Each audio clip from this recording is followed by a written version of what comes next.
Tonight I watched a film in the afternoon because I had to go get my hair did.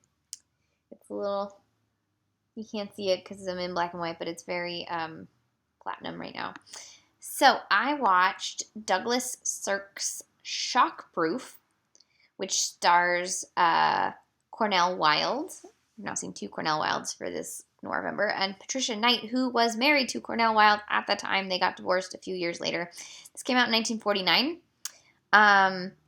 The first draft was written by Samuel Fuller, but it was a little rough. Not rough as in bad, but rough as in like anti-police. Like crime wins kind of rough.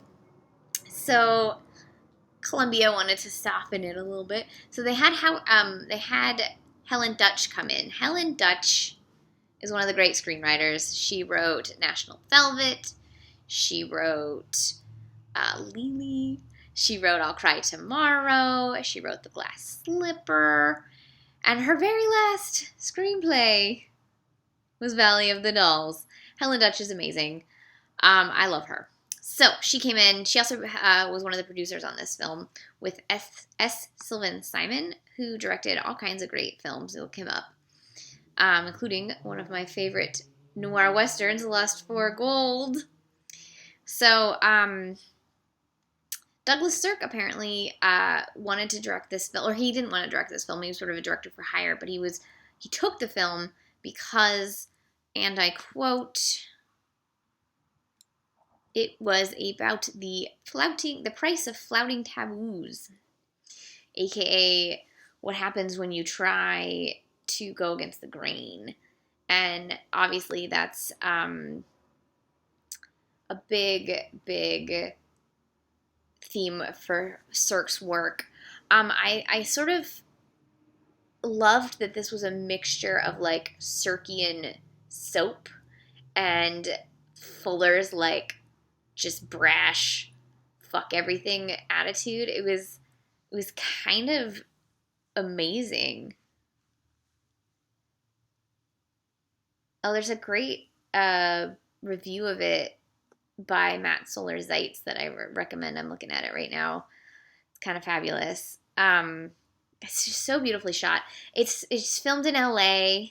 So you've got like some Bunker Hill action. I think it might have even been filmed in a Bunker Hill house. It sort of looked like it. If it wasn't a real Bunker Hill house, it was a really great set. There's a shot where Griff, played by Cornel Wilde, is picking up his kid brother, and they're in a car, and you can see down into City Hall. It's so good. Ugh, I love Bunker Hill noirs. So I didn't even talk about the plot yet. The plot is that Cornel Wilde is a parole officer. Patricia Knight is a paroled murderess. You heard it right, kids. She murdered somebody. And John Baragray is the man for whom she committed that murder so that he wouldn't have to go to jail. And it's about his inability to give her up and her at first desire to get back to him out of a misplaced sense of duty, but eventually her desire to sort of go straight and narrow and marry cutie Cornel Wilde and live with his family. And shenanigans happen, and that doesn't seem to be possible because it's dark world of noir, but because it's Sirk, there's a little bit of a happy ending. I'm not going to tell you what exactly happens, but it's, it's Sirkian. So if you're a fan of Fuller or Sirk, I definitely recommend this film. If you're a fan of Cornel Wilde, I recommend this film. I'm not sure what else I've seen Patricia Knight in. She seemed really familiar. Doesn't look like she did very many movies. So, I don't know, but she was fabulous. So I recommend this film for sure. It's definitely a melodramatic, soapian, fury-filled noir. So it's a little of everything that you kind of want from this era.